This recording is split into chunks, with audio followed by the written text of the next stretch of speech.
how would somebody go about, I mean, there's so many different markets, so many different cities across the United States. How did you end up in the market, some of the markets that you're in right now? And what process did you go to select that market?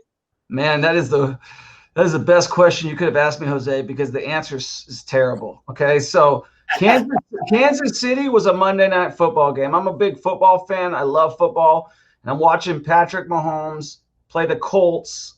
And I was looking for a new market, so I looked at Philadelphia, and I bought one property there, and I missed the boat. Like, it exploded like Kansas City did, and I just didn't execute quick enough because I couldn't find the right contractors. So Philadelphia, I thought, was a good market because I'd been there. So usually visiting the market is my first thing. Like, I'll look at the real estate online, right? Check it out, see how it is.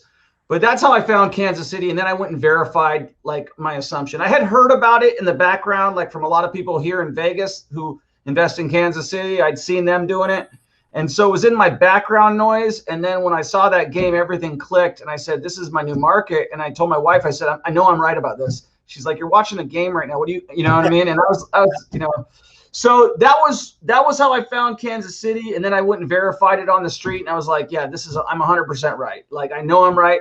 So that I felt that was a good market, Midwest, you know, middle of America. It has a lot going on for it. You know, maybe it's the next Amazon hub. I don't know, you know. So it's got a lot going for it. And then there's sub-markets within that market. So I really like that.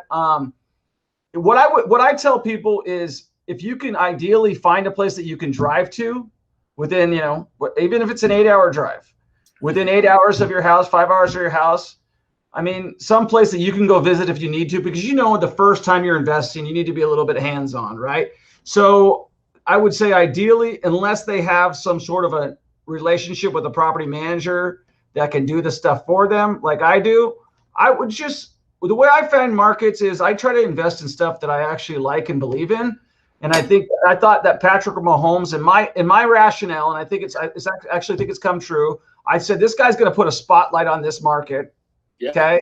And I think more people like me are going to see what I saw, and they're going to come and gobble that market up like I did. And I just felt like, you know, they put a lot of investments in the city. So that's a big reason I decided to invest there. As far as Biloxi, Mississippi was concerned, the math just made so much sense, you know.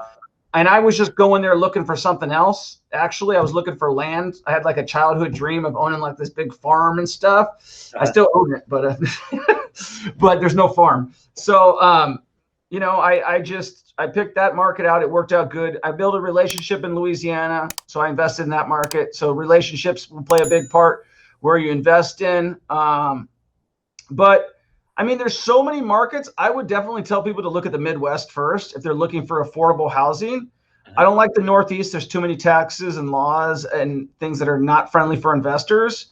Midwest has got good people, lots of old housing stock that hasn't come through, and it was settled the same way it's going to be settled this time. So it was settled when people were on their way to California to settle the West. That's how Kansas and Missouri were established as a state, okay?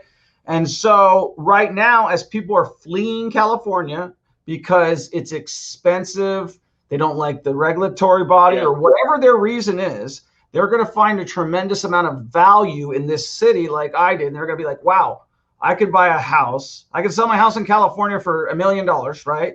And I could buy a house here that's bigger than my house in California, have the same lifestyle, even as good of a lifestyle, and I spend $300,000 or $200,000, you know?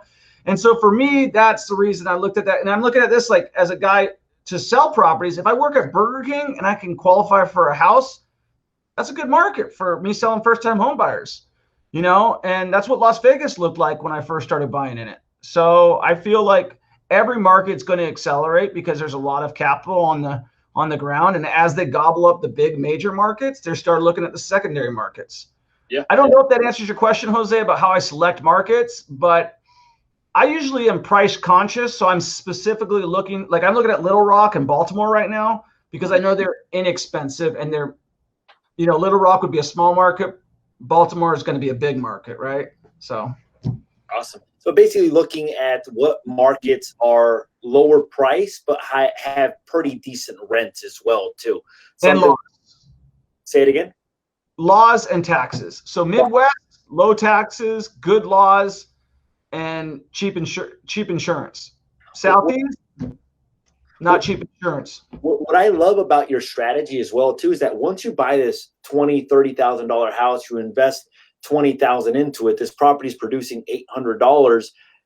I mean, that helps you buy the next one because all that positive cash flow, if you save it, now helps you accumulate more income to be able to buy. And that sounds like that was your strategy from the beginning because you got into a market where prices were so low that you can buy them in cash.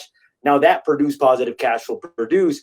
And it's almost like the way I explain it, like a snowball effect, almost For like sure. your money is just snowballing where you're to the point where you can buy 10 properties every single month almost or more just based on all the positive cash flow that you're receiving, which helps the positive cash flow grow, which makes it so that you can buy even more.